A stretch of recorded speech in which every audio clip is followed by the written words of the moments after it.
یو ورځ ډېر تیز باران ورېدو. یو ظالم خاوند ولګېدو. خپله معذوره ښځه او 2 لورانې د کور نه وباسل. هغې ډېر زیات چړل خو ده ته هېڅ رحم رانغی. بیا وګورئ ملګرو چې الله تعالی څنګه انصاف وکړو. تکه سره غرمه وه. فاطمه ولګېده، میخو ته یې چاره واچوله او په هغې وخت کې د هغې په مخ باندې خولې هم بهېدې. هغه وخت هغه د ماشوم ناجوړه وه. د هغې دپاره دا ټول کارونه کول د یو ازمایش نه کم نو. بعد چې ټول کارونه ختم کړو کور ته راله نو د دننه نوته یو اواز وشو: ای منحوسې، لاړه شه او کانه تیاره کا. ټول نارینه کور ته راغلي دي. فاطمې سر کته کو او هیڅ هم ونه وي او کچن طرف ته لاړه. لرګي راواغستو، اور یې بل کړو او دغه شانتې کانه یې تیاره کړه او د هغې په مخ باندې یو ستړیوالی نظر راتلو. فاطمې کانه تیاره کړه او راله خپل خاوند ته او خواښې ته یې مخې ته کېښوده. دواړو هیڅ هم ونه وي او کانه یې وخوړه. فاطمه لاړه خپلې کمرې ته، دروازه یې بنده کړه او په تیزه تیزه یې ژړل. د هغې په مخ باندې ډېرې زیاتې اوښکې بهېدې.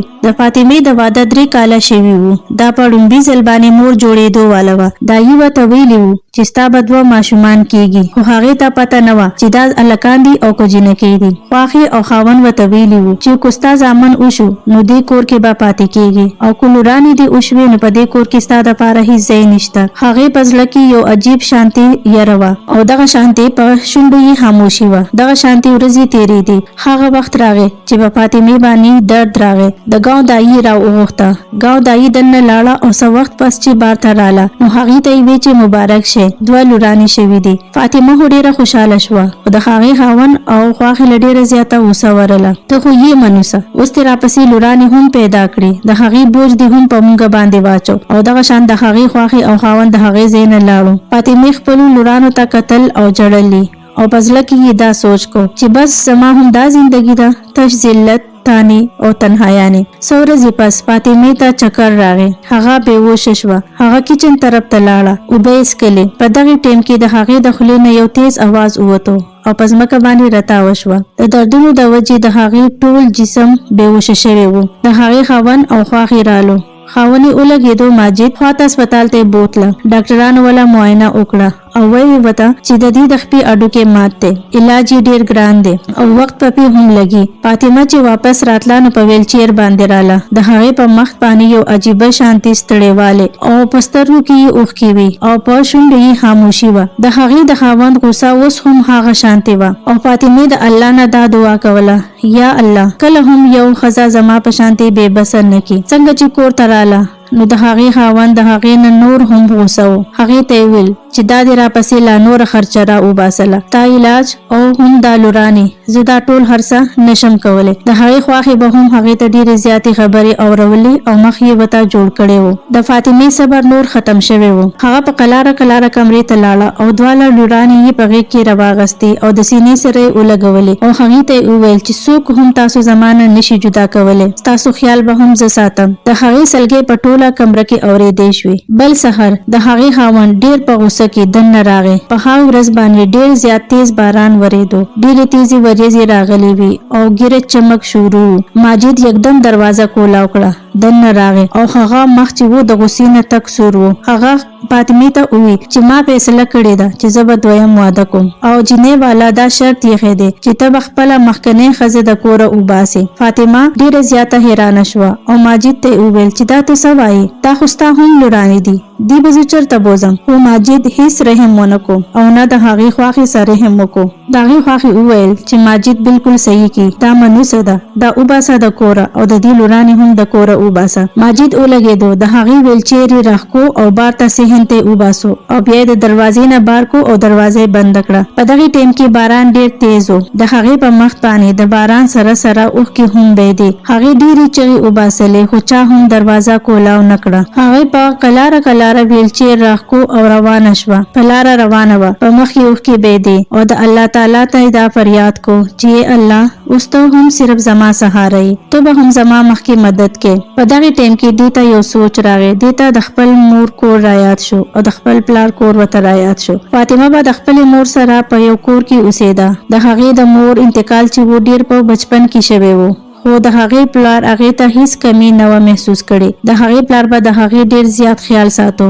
فاطمه ډیره نیکدله نرم مزاجه او ډیره ښکلې جنۍ وه. د هغې په مخ باندې سادګي وه. چا چې به ورته هم کتل نو د هغې به خوښېده. د هغې د کور خواته د هغې د تره کور هم و چې په هغې کې به تره او چاچی پاتې کېدل. د هغې یو زوی و. د هغه نوم اسلم و. اسلم به په ښار کې کار کو او څه وخت پس په خپل کور ته راتلو. د دې دواړو د یو بل سره مینه وه. کله به یې بار په پټو کې ملاقات کو، کله به یې د ونو لاندې ملاقات کو او کله به یې د نهر په غاړه باندې ملاقات کو. خو د دې مینه چې وه پاکه وه او خالصه وه او بې لالچه وه. خو تقدیر ته نور څه منظور و. یو ورځ فاطمې پلار اچانک طبیعت خراب شو. د محلې حکیم صاحب راغی. هغه له دوايانې ورکړې او پتلو کې فاطمې ته ووی چې د خپل پلار ډېر خیال ساته. د طبیعت ټیک نه دی. فاطمه ډېره زیاته ویریده او هغې دا سوچ کو چې ما خو د اسلم سره واده کړی ده چې اوس په مونږ د بابا سره د رښتې خبره کو او مونږ دواړه به همیشه د یو بل سره یو ځای پاتې کیږو. هغې چې اسلم ته کال کو نو د اسلم فون بند راتلو. د څو ورځې شوې وې چې د اسلم هیڅ پیغام نو او د هغه ډېره زیاته خفه وه او ډېره زیاته بېقراره وه چې د اسلم فون بلې بند راځي. په دغه ټایم کې د دې بابا ولګېدو. دا یې راوغوښته او دې ته یې وویل چې زه د خپلو سترګو مخې ته تا رخصتول غواړم او ستا کور آبادول غواړم. دې ورته وویل چې بابا څنګه ستا خوښي ماته هم هغه شانتې منظوره ده. د دې بابا ولګېدو. په کلي کې رشتو والا ماسي راوغوښته او دغه ماسي ته یې وویل چې زما فاطمې لور له ښکلې شانتې رشته وګوره. زه په خپله زندګي کې هم دا رخصتول غواړم. فاطمه خپل بابا ته ها وکړو خو لیکن هغه ډېره زیاته خفه وه. د هغې په زړه کې صرف د اسلم یادونه وو. هغې به د ورځې د شپې د هغه سره د رابطې کوشش کوو خو د هغه نمبر به بند راتلو او د دې په زړه کې یو ډېر زیات غبرهټ راغی چې دا ولې. یو ورځ هغه په چت باندې ناسته وه. مازدیګرې ټایم و او اچانک د دې په نمبر باندې د اسلم کال وشو. چې څنګه دې کال ریسیو کو نو د هغې طرف نه ورته یوې جینۍ وویل چې بیبي خبره واوره، اسلم ستا سره رابطه کول نه غواړي. زما او د اسلم واده شوی دی. آینده په دې نمبر باندې کال مه کوه. د فاطمې د خپو نه ځمکه وتښتېده او د هغې دپاره دنیا بالکل ویرانه شوه او په چغو چغو یې ژړل شروع کړو چې اسلم ماته دوکه راکړه. دغه شانتې یو څو ورځې پس چې د رشتې والا ماسي هم راله او هغې د هغې پلار ته وویل چې د پخاتو کلي کې یو هلک دی، د هغه نوم ماجد دی او هغه د خپلې مور سره په کور کې پاتې کیږي. د هغې پلار ورته ډایرکټ ها وکړو او ویل چې زه خپله لور چې دا محفوظه لیدل غواړم. د فاطمې په شونډو باندې او په زړه باندې ډېره خاموش. هغې هم د دې رشتې دپاره ها وکړو او په سادګي سره د دواړو نکاح وشو. اوس لا هغه رخصت شوی هم نه وه چې د فاطمې پلار وفات شو.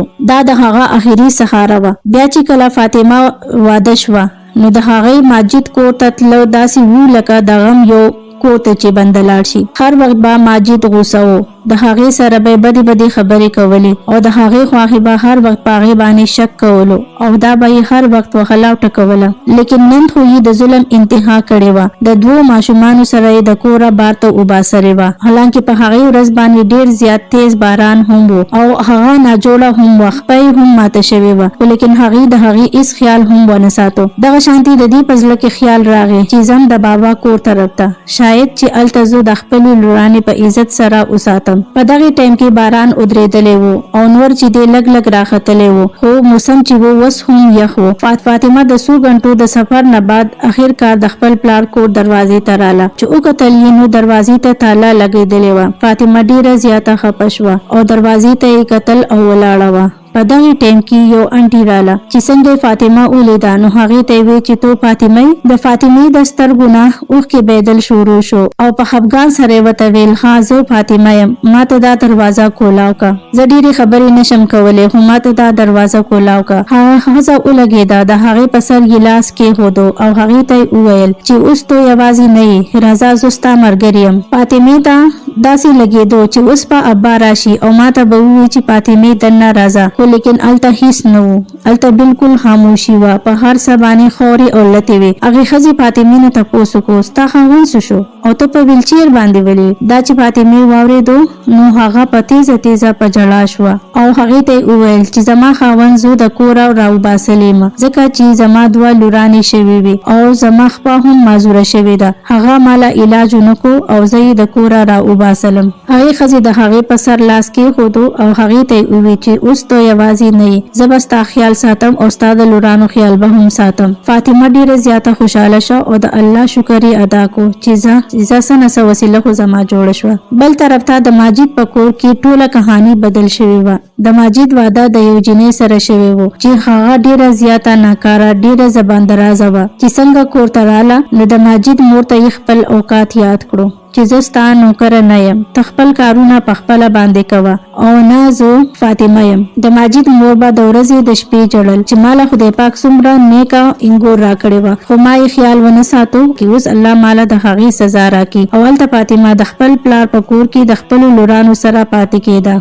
هغه یو نوې زندگی شروع کړې وه. هغه ته خپل مخکنی هنرونه را یاد شو. خپل سلای ماشین راواغستو، هغه یې صفا کو او په هغه کې تار وار واچو او د کلی خلکو له به کپړې ګنډلې او په هغه کې به خپل روزي پیدا کوله. دغه شانتي وخت تیرېدو او د فاطمه په خپل کور کې یو کالو شو. اوس هغه د مخ کې پشان نه و، هغه پورا مضبوطه شوی و او هغه یو مور جوړه شوی و. یو ورځ د هغه په دروازه باندې نری شانتي دستک وشو. فاطمه سما حیران شوه. فاطمه دروازه کولا کړه چې وای قتل نو مخکې ته اسلم ولاړو. فاطمه ډیره زیاته حیرانه شوه او هغه ته وویل اسلم ته دلته څه کوې؟ د دې ځای نه ځه، زه دلته کې د خپلو لورانو سره پاتې کېږم، زما په زندګي کې ستا دپاره هیڅ ځای نشته. اسلم ورته وویل فاطمه ته ولې داسې وایي؟ زه خو نن هم ستا سره محبت کوم او ستا سره واده کول غواړم. فاطمه هغه ته ووی چې تا ماله دوکه راکړې وه. اسلم سر ښکته کو او ویل چې فاطمه هغه ټوله غلط فهمي وه، هغه ټول چې و دروغ و. زما سره یو حادثه شوی و،